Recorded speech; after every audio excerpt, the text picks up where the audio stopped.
Yum,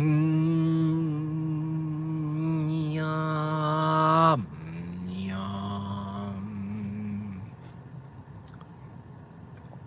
Chestnuts roasting on an open fire. Jack Frost nipping at your nose. Yuletide carols being sung by a choir. Folks dressed up like Eskimos. Everybody knows. Oh, hey guys! Joe Gag and Darren, the Walrus, Free Ballin' Bear, stand up. Good afternoon. Hello, Arwen. A turkey and some mistletoe help to make the spirits bright. Don't it, Tuts? What's going on, guys? It's cold. It's finally cold here where I am. I believe the snow might be on its way, which I'm okay with. I love white Christmases.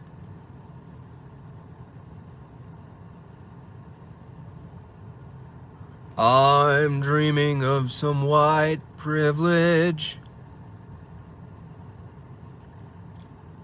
Nice sweater. It's kind of a sweater. Oh, the sweater. Yeah, it's my Christmas. Look at my Ned Flanders collar popping out.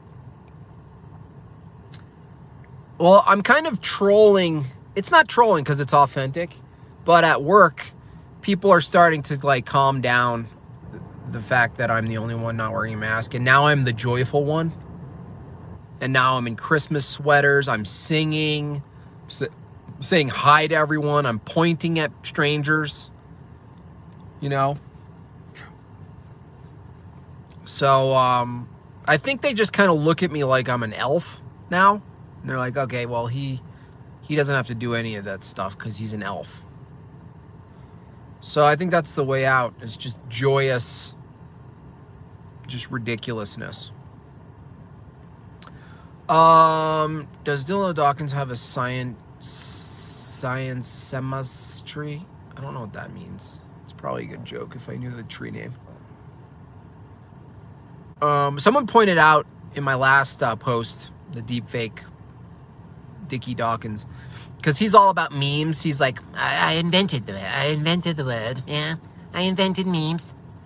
And he kind of understands information and how it disseminates and how he relates it to genes and how it's similar. And then a guy pointed out that he's so extra bitter because Christianity and religion broadly, but specifically Christianity, is so mimetically flawless that the transfer of the knowledge and the wisdom and the scripture and how it applies. So it's not only pragmatic, but it is pragmatic also. And so, you know, that's why the evolutionary view is so stupid, because if all behavior and all communication and all the things we do are just fundamentally at the core level just an expression of evolving and survival, then you couldn't really argue against any religion, but let alone Christianity, because it would be ultimately just a form of mimetics, which is so silly. So when he goes, it's deeply immoral, teaching children about hell and hellfire, yeah, that's deeply immoral. It's deeply immoral. Not based on your view. It's just sounds being delivered mimetically. Using my worldview against me, I see. Yeah. Oh, you're smarty pants, aren't you? Yeah. Oh, I bet you're. Yeah. No! Evolution! No!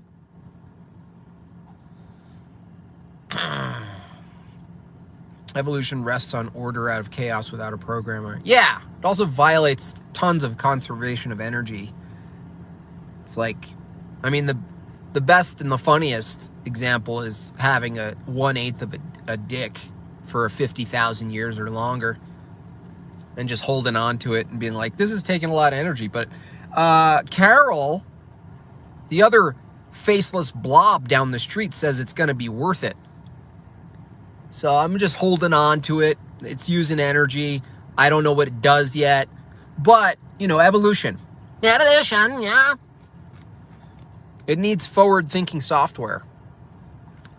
Evolution is basically assumes that essentially mindless matter smashing together knows the future. And so distinctly that it knows what to lose and what to grow based on a future that it couldn't even tell itself when it's done manufacturing its mechanisms. Where's the stopping? There is no stopping point. Don't you see? Yeah, it's ongoing. Yeah, yes, yes.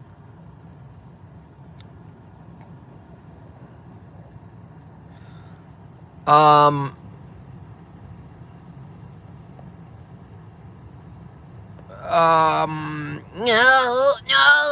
evolution. That's what Dickie screams. You'd think it's when he's climaxing, but it's actually just when he's dropping a deuce. No, evolution. Well, I lost something I did not need. Yeah. Yeah. Oh, Santa. So you guys, I have fun, exciting news for you. And it's just for you guys. I didn't post it yet, so I figured I'd tell my core.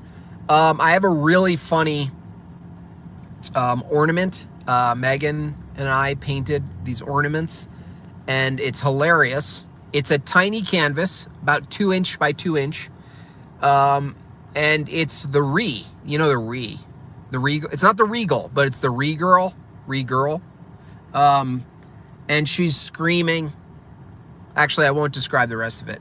I put the link. Also a print. So I think there's only 50 ornaments, and we're going to do them yearly. We figured let's make a funny ornament every year. Very minimal, limited items, because we have to actually hand paint them. And make them just funny collectibles. So you can go to, after the stream or whenever, Made by Jim Bob, and go into the art section. Also, the you know, the meme of all the people wearing masks, and the middle guy says, do you know how many people have to be in on it? It's that comic, but it's an 8x8 image on a 10 by 10 square high quality print paper, and these things look amazing, by the way. And I did also 50 of those, and so those are limited edition. People keep, you know, who don't want a full painting, they keep telling me that I need to do prints. They want me to do prints, so I think that's one of my favorite comics that I did, is the you know how many people have to be in on it. And so yeah, that is also listed. I believe I linked that in my YouTube video description. So I figured get you guys a heads up, a head start before I post it to people. Ornaments are 3x3 there. 3x3. Oh, sorry, 40. Yeah, 40. There's only 40, and they're $40. And they're all hand painted. They're painted really nicely. The background is like this glistening gold, which is nice, a Christmassy gold. And there's a joke. It's also a joke, obviously, but you'll have to go to the link to see the joke. Yeah. What do you think of Jesse Lee Peterson? I don't do the best impression. My boy Hoodly Daddle does, though. So he does the best impression of Jesse Lee Peterson I've ever heard. What I think of him, I don't really listen to him much. I know that his theology is a little bit off. I think I heard him say, he doesn't sin, which is retarded. I think that alone is a sin. And he says some other dumb shit. But I get where he's coming from. He said something like, all thoughts are lies. It actually inspired a meme that I didn't finish yet. One guy says, all thoughts are lies, and the other guy says, that's an interesting thought. Other than that, I don't know. I hope he's doing well. It's under original art, Megan says. Original art. Original? No link? Oh, wow. They don't even let me do a live link. Oh, man, they're such jerk-offs. No. No. Well, whatever. It's easy enough.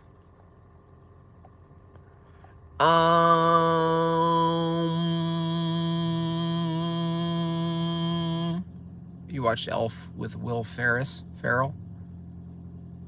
There's a couple midgets in that movie. Oy, oy, oy, oy, oy, oy. Dawkins' voice had me rolling today. Oh, yeah, you're welcome. Jim, do you ever come across Tony Parsons and radical non-duality? No. I don't really trust the name Parsons, if you know what I mean. No, I haven't really gone into that. No. Any Mom Bob? Yeah, Mom Bob's on her way.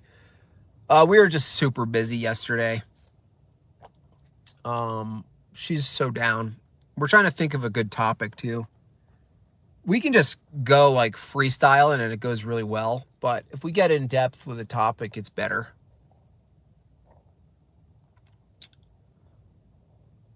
Are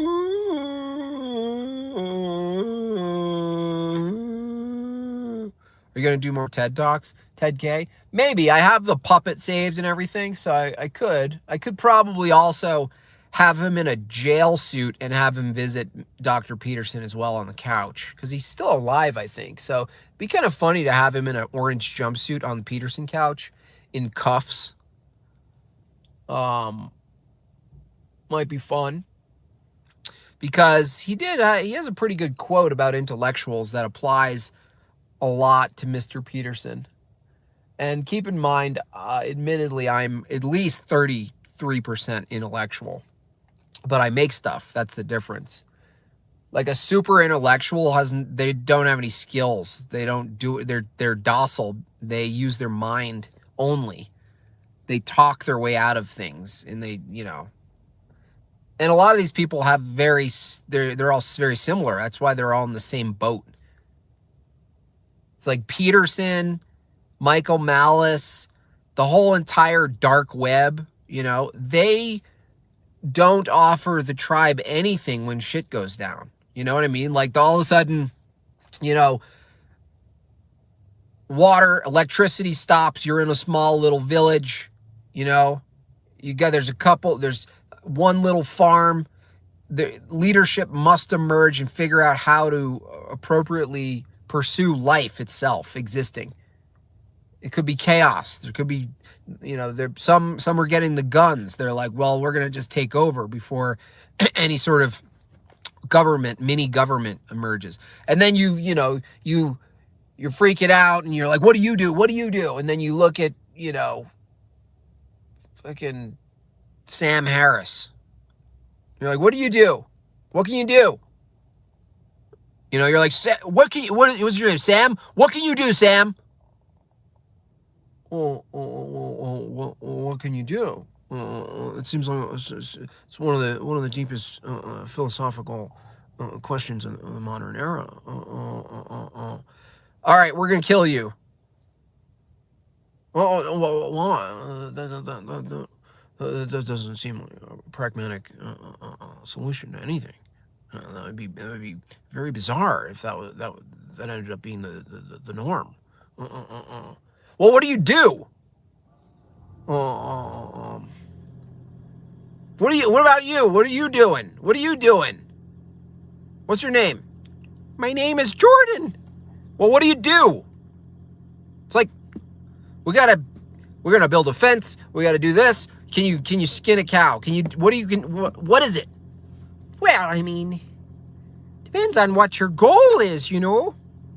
It's like I could, you know, I think probably you're going to need some sort of symposium that thinks up all of the next possible events that might occur. You know, a foresight, some sort of a foresight. Shut up. We're going to kill you too. What about you, Dickie? What do you do? I study little crabbies. Possibly look around and look at the network of human and dissect the similarities between other biology. They'd all be dead.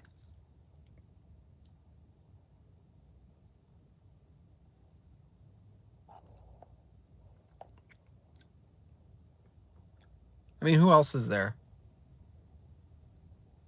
I mean, that's the thing. You got to figure out a skill, not for when and shit hits the fan, just because you don't want to be that guy. When you really think about it, you're just what? What are you? What do you do? What can you do? Neurology. Yeah, no one cares, Sam.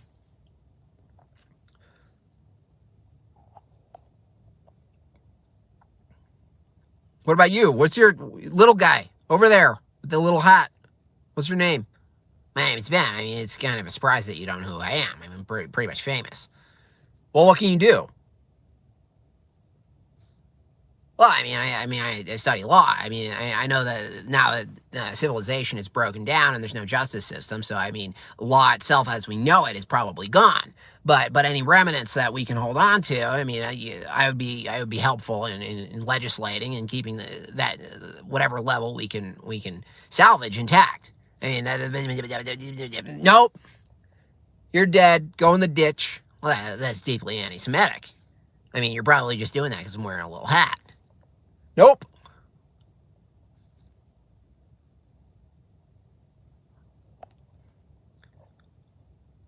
I mean, I'm kind of a big deal. I mean, you've probably seen tons of my. I mean, if you scroll YouTube, there are tons of videos of me just owning 16-year-olds. I don't care. Change that tire. Do you know how to jack up a car? I mean, I don't even know what that means.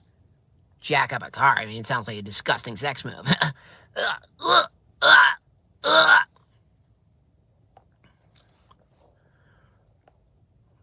That's why you can't. That's why listening to all these people, you know, the dark web and all this shit, it's all like a privileged place. If they're not pushing you to learn a skill in the end, you know, I can riff, you know, philosophy, low-level philosophy, theology, kind of go into all these kind of nooks and crannies, and it's fun to ponder. But I know in the end, it's all useless, and it's like a decadent hors d'oeuvre. Like you have to learn how to do something. Even if there are important questions, you still have to. You got to learn to do something. I mean, what do these people offer the tribe?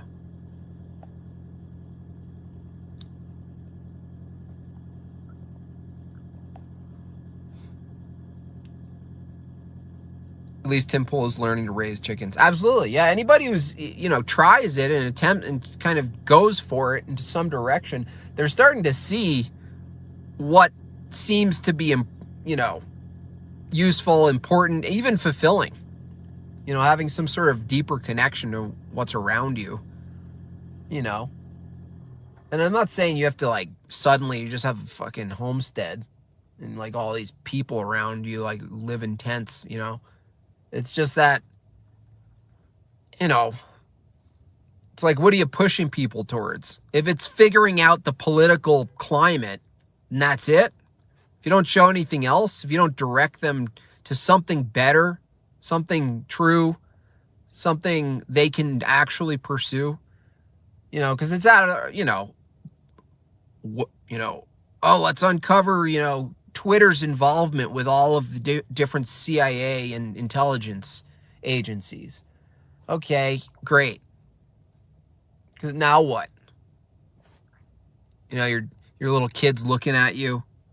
Daddy, I'm hungry. Can't you see? I'm uncovering the true nature of the Five Eyes. That's a funny meme. Make fun of the truther community a little bit. I did one where a guy's like, hey, we got to defeat the global cabal of pedophiles. And the guy's like, and he's like, you win? And the other guy's like, I have to pick up my kid from T-ball.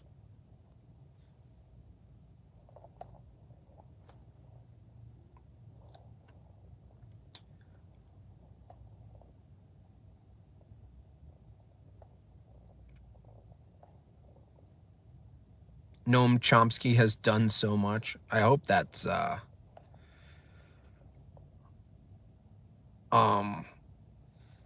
sarcasm.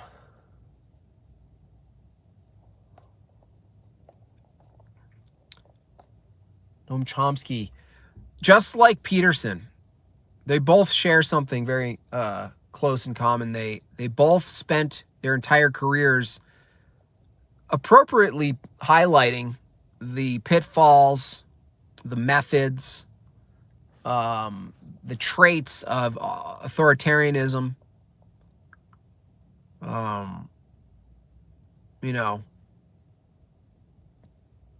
Noam a little less broad than Jordan. Noam got into the linguistics. How do you militarize language? How do you use these kind of trickery linguistics to present false paradigms? And similarly, both of them, when it actually matters, when they're really up against the beast that they've been sketching their whole lives on a pad through their work, when that sketch is colorized and grows its tail and its hydra heads and it leaps off the page, they're stunned. Their immediate response is, how do I protect my little podium? How do I protect my golden podium? Instead of, doing what's difficult, what will actually create a lot of backlash and anger against the establishment, against your followers. I mean, keep it. It's like you have to do this on every level, by the way. It's not just for them. It's like you have to say what you believe is nonsense to your family and your close friends sometimes, and you might get ridiculed. As soon as I realized in my deepest senses of my mind, body, and spirit that we didn't go to the moon, the moment I made fun of that, I think it was 1,100 people who unfollowed me that hour. I'm like, okay, that's very interesting. But that fear, to be out of your network, to be outside, to be alone potentially, my homeopathy guy who I see, I haven't seen him in a while. He actually pesters Noam Chomsky about all of this. He read all his books. He's like, dude, you're on point. Your analysis are on point, and all throughout history. And now, the most blatant version of technocracy, the most blatant attempt to standardize all systems, total monopoly over the narrative, and what are you doing? Well, he's like, well, I shit. You have to understand, I shit my pants today. And I'm like, all right, that's at least a good excuse. Like, maybe he's just so old. It's like, oh, great, this is funny. I fight about this stuff my whole life, and now I'm so old that I don't even have energy to fight it when it's actually a reality. It's probably his family. No, don't do it. Don't do it, Grandpa. Save your legacy. I'm about to buy a lake house.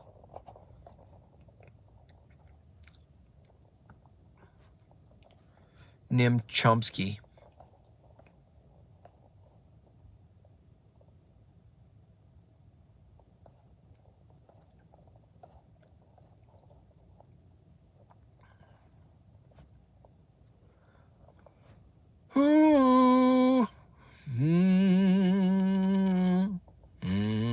What's your opinion on Matt Dillahunty's tweet about dating a trans? I don't know what he said, but he's upside down. He doesn't have any basis for his epistemology, ethics, or metaphysics, so it doesn't really matter.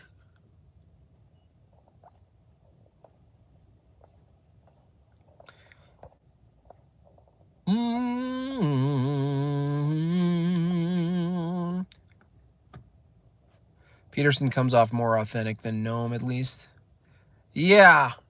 It's hard to judge Noam. He's always such a flat speaker. He's just very boring. He's almost like a Stephen Hawking without the drool and leaning over, in a way. Maybe he is Stephen Hawking.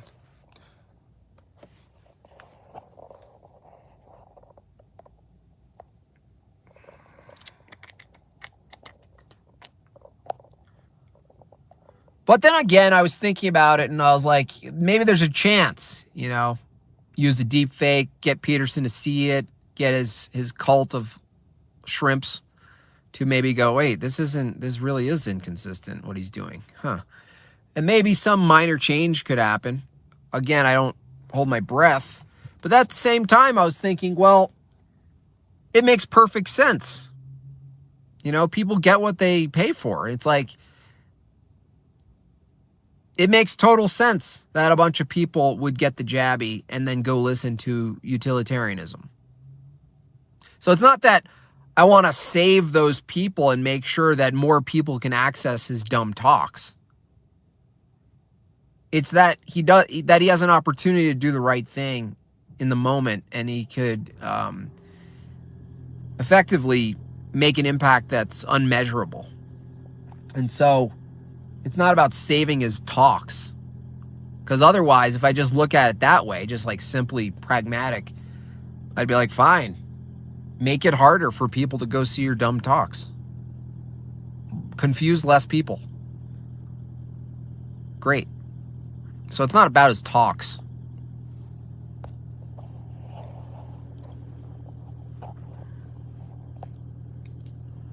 I gave my love a cherry that had no stone. I gave my love a chicken that had no bone. JP has probably been threatened. Yeah, it probably doesn't take much to threaten him, though. Most threats at the high level, it's like a threat at the high level is they just kill your cat. It's not even, there's no words. It's just an action. You're like, oh shit. A threat at Peterson level is like, you don't get your 6 tweed jackets this year. You don't get your sweet tweed jackets this year. You don't get your next book deal. Not gonna get your book deal. Cha-ching. I think I told you, one of my followers was his student years ago, and he still has his email and wrote him. He said he wrote him before and never got an answer. This time he got an answer in 10 minutes. Peterson's response, something like, well, I think this kind of situation is best analyzed at a deeper level. And it's like his answer was analysis.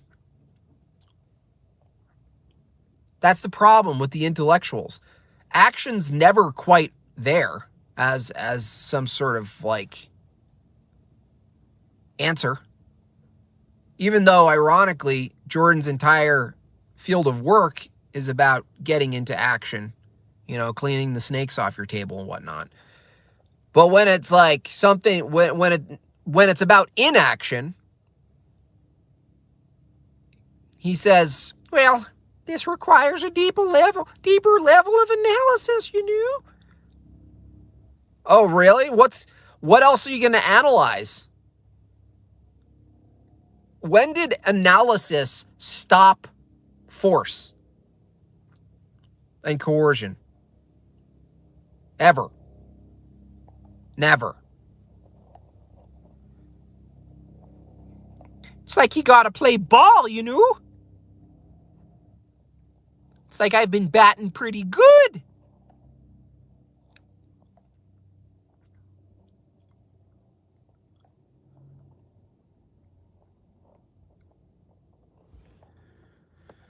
It's like more analysis, It's like, fuck.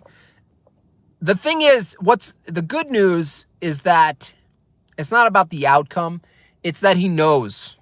The fact that he responded to that student, the fact that he's listening, he often seeks out his critics and criticisms, and he reads them, and like all of us do. We care about what people think. To pretend we don't is silly. But he's invested in it. And so the fact that he responded to that guy, his student, he knows. He knows something's off.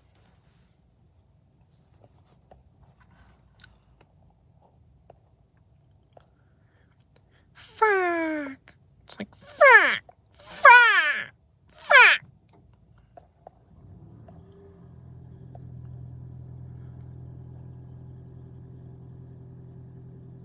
What would you cite in a religious exemption for work? I don't. I say reject the religious exemption because that's a fake corralling technique. What they do is they get people to then consent to this concept that they give you your religious exemption, that you provide it, and then they say, okay. No, the best approach is you don't need a religious exemption. What that does over time is it establishes them as the arbiter and the authority in determining what is and is not religious exemption versus, no, that's a medical choice. I have a medical choice. Doesn't have to be religious. I make my own medical decisions. How about you? Do you? Yeah, sometimes. I can't hear you. You have a mask on. Sometimes I do. Yeah, don't appeal to the religious thing. All that does is they squeeze and they minimize the range of discourse. They keep squeezing and minimizing the range at which you can answer,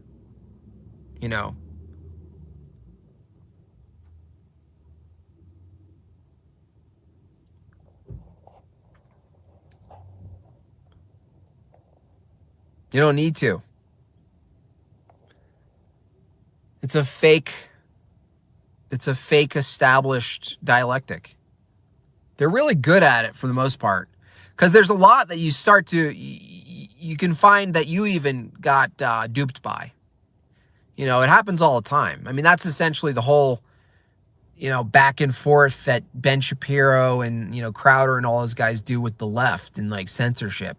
It's this constant pointing out, what they're against, and then it just keeps the whole range in one context, range of discourse in one particular context.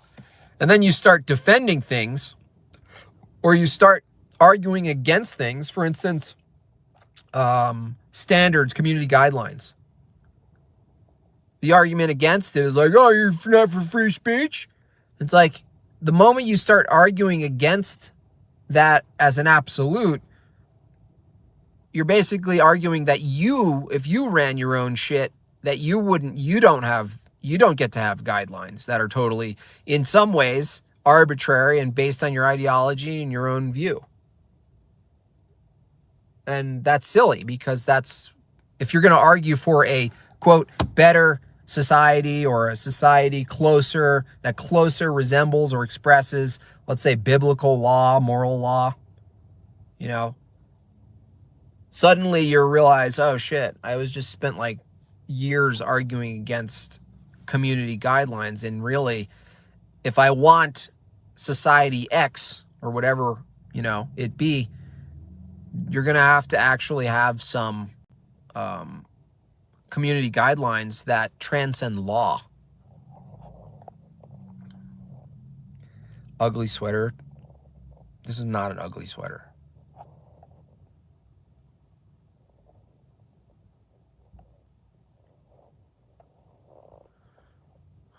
Wait for something real before appealing to religion. It just won't matter. If you're dealing with people that already don't give a shit about your beliefs and your religion and your deeply held positions, they're not going to care when you appeal to, you know what I mean? Like, you're already at the point where you're like, wait, do I have to use force against force?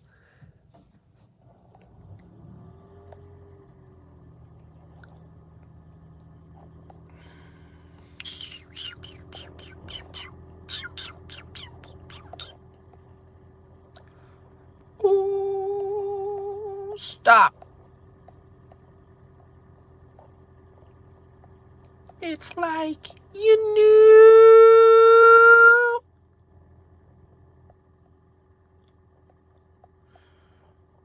Ooh. Anywho, delete Adel.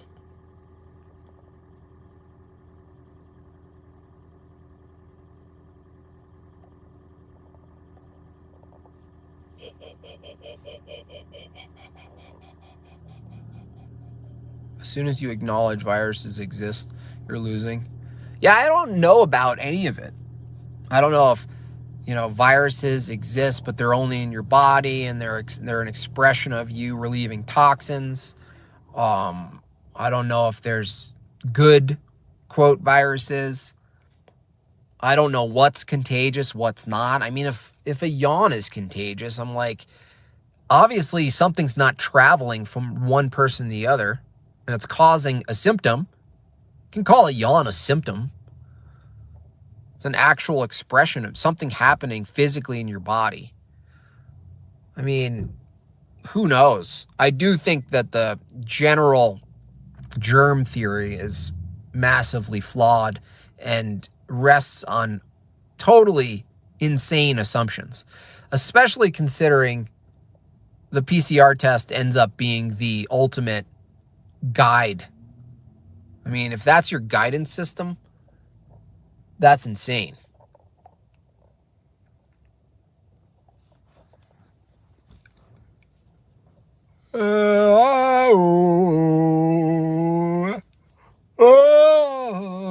It's exosomes. Yeah, I mean, the problem, though, is that it's just arguing over what to call something. Exosomes, I believe, are way more scientific because you can actually predict and watch that expression take place in response to something. Whereas the whole virus thing is like, well, of course you got it. Look at your symptoms. Like, the other person had similar symptoms and you shared a bed with them or whatever, and now you have that, so it must be this.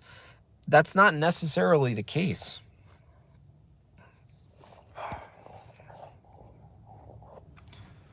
$7 to Acre Bear, thanks. Would it be possible to paint a meme con something other than canvas? Oh, a meme on? Yeah, I can do wood or anything. Whatever you want.